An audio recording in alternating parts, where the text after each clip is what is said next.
साहेब किती खताच्या फवारण्या केल्या? सर खताच्या फवारण्या सरासरी सर ह्याच्या 6 झाल्या. 6 खताच्या फवारण्या. म्हणजे 5 कंप्लीट झाल्यात, आज 1 करून घ्यायच्या उद्या आता.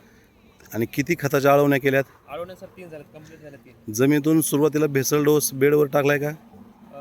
बेडवरती नाही टाकला, सुरुवातीला नव्हता टाकला त्या. फक्त आपल्या आळवणी आणि फवारणी होती केली सर. फक्त एवढं केलेलं आहे. हो सर. काय वाटते तुम्हाला प्लॉटकडे बघून?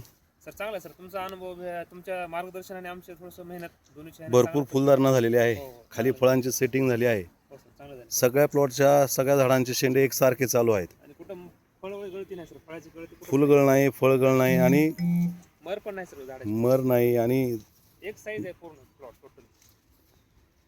फळांची फुगवण चांगली आहे. हो. आणि विशेष म्हणजे याला भेसळ डोस दिला नव्हता सर आपण. म्हणजे एकसारखा हा सगळा प्लॉट आहे.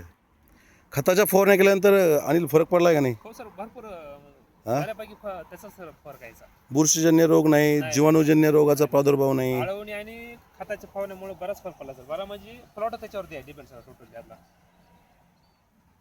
काय सांगाल तुम्ही सगळ्या शेतकऱ्यांना?